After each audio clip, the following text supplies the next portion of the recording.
तो उससे पहले काल ने ये नकलीपन चलवा दिए। ये धनधर गुरु राधा स्वामी और ये जय गुरुदेव निरंकारी, इनमें लाखों करोड़ों व्यक्तियों को गुमराह करवा दिया। इनको कह का नहीं पता भक्ति और भगवान का।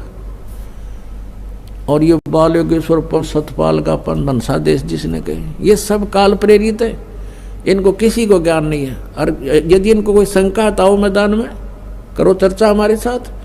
आध्यात्मिक ज्ञान चर्चा हमने शुरू कर रखी है, छुपते फिर रहे हैं, मना कर देते हैं, नहीं हम नहीं करेंगे, वो तो निंदा करता है। तुम कर लो मेरी निंदा, तुम भी करो और मैं सच्चाई बताऊं, तुम निंदा करो, आओ फैसला होगा भी। तो कहने का भाव ये है कि कहने मात्र से नहीं कि मैं उनको ये कह रहा हूं उनको ज्ञान नहीं है, प्रमाण दूंगा 20-20 और जनता को आप पता लग जाएगा कौन ज्ञानी और कौन अज्ञानी है। लेकिन ये कब तक सामने ना होंगे तो ना हो, जनता को हम समझा देंगे, जनता पे उनको छोड़कर अपने आप आ जाएगी।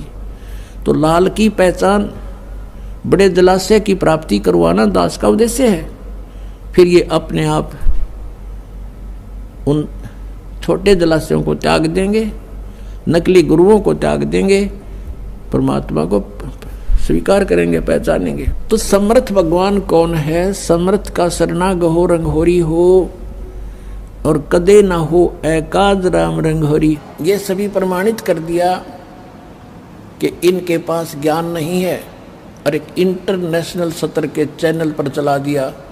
और एक दिन से नहीं, लगातार 10 वर्ष से चल रहा है, 11 वर्ष से चल रहा है।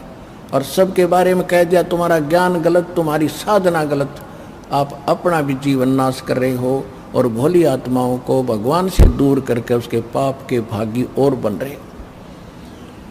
अगर उनके पास कोई भी इसका उत्तर होता तो उद्मस्तार देते, ये उद्मस्तार देते ईब तो पहले, क्योंकि इनके हाथ में पैसे, मीडिया, राजनेता लोग इनके हाथ में पता नहीं क्या क्या बकवास कर देते टीवी पर।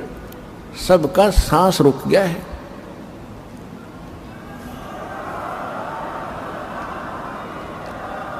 और ये थोड़े से दिन इन आर्य समाज के नकली आचार्यों ने बकवास करी थी, मुंह पिटवा कर बैठ गए। क्योंकि सत्य तो सत्य ही होती है, सत्य की स्पीड बेशक स्लो होती है पर स्टेडी और स्लोली होती है, स्टेडली होती है। अंत में सत्य की विजय होती है। प्रकाश के सामने अंधेरा रुका नहीं करता, सत्य के सामने असत्य का कोई अस्तित्व नहीं होता। अब आपके सामने है ये, सारा संसार जाग रहा है, सारा विश्व हमारे साथ लगेगा और भगवान की भक्ति करके पार होएगा। ये वो समय है।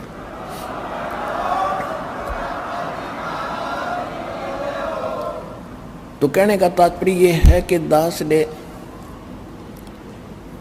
आप जी को वो अमर संदेश दिया है जो भगवान दिया करते थे 600 वर्ष पहले। उस समय हम अशिक्षित थे, हमारे पूर्वज अशिक्षित थे, भोले भाले श्रद्धालु थे, विश्वासी व्यक्ति थे। उसका दुरुपयोग किया इन काल के दूतों ने, नकलियों ने। हिंदू और मुसलमान धर्म के जितने भी भारतवर्ष में गुरु थे वह कति अज्ञानी थे और हमें आपस में लड़ा कर हमें दूर करते रहे। हिंदू और मुसलमान की एक बाढ़ खड़ी कर दी, एक खाई खोद दी गहरी। अब उन गड्ढों को खत्म करना दास के लिए बड़ा डिफिकल्ट हो रहा है, लेकिन परमात्मा ने ऐसी करेन दे दी, अभी न सब न बरकदर दूंगा, ऐसा ज्ञान दे दिया, बिल्कुल मेटल रोड बना दी जाएगी।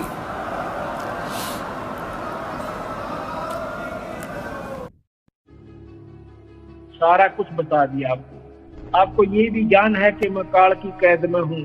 आपको ये भी ज्ञान हो गया कि पूर्ण परमात्मा सतलोक में है और गुरु से मिला है।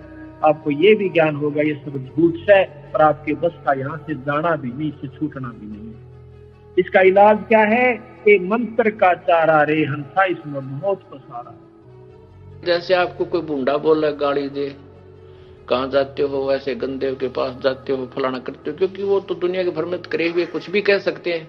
तो आपने उनको कोई प्रतिक्रिया नहीं करनी है, लेकिन अभद्र ढंग से नहीं करनी। आपने बता सकते हो भी ऐसा कुछ नहीं है, आप लोग भ्रमित किए हुए, हम वहां जाते हैं, हम कोई नादान नहीं है। और नहीं कोई सुनना चाहे तो चुप रहे, अपने अंदर कोई उसकी बात का दुख ना माने, अपने शरीर में दर्द ना बनावे कि यू गलत बोल रहा है ना, वो तो गलत बोलेगा, लेकिन आपको तो पता है अपने आश्रम में क्या होता है। आप तो सही हैं, आपको पता है, तो आपके दर्द होना नहीं चाहिए। अब काने ने काना कह दे दर्द होया करे। अब एक लड़की बहुत सुंदर है, उसने काली कहे कति नाराज नहीं होती, और काली ने काली कह दे दूनी दुख मानेगी।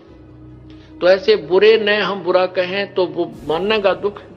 जब हम बुरे हैं नहीं, हमने कोई बुरा कहे तो आनंद से आना चाहिए। भौंके जागा कूतरू, इसने के बेरा उड़ा क्या होता है, हम जाने या ये जाने।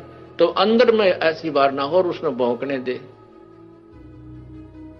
ठीक है, दास ने तो हथेली पर जान दर रखी है। भगवान का आदेश हो गया कि बेटा उठा दे ढूंढा और मैं तेरे साथ रहूंगा। तो फिर अब जो भी होगा, अब तो या तो ये नकली रहेंगे या दास रहेगा।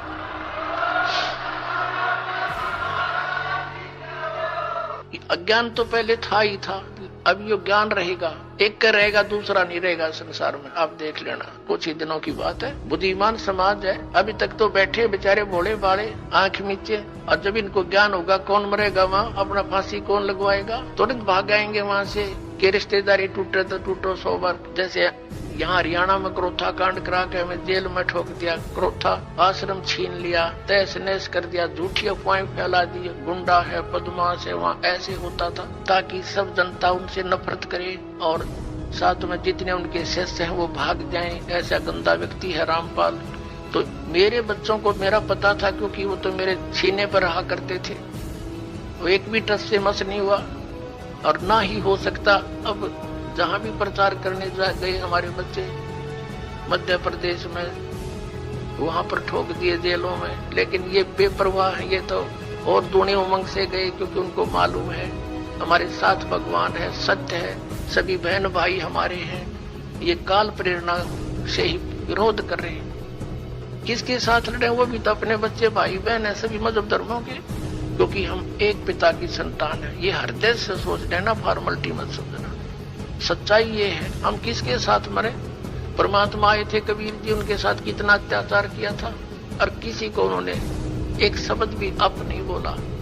तो पुण्यात्माओं, ये संघर्ष आप जी ने सब न करना पड़ेगा मिलकर। जब ज्ञान हो जाएगा, लड़ना नहीं है किसी से, लड़ने से तुम्हारा मिशन फेल हो जाएगा।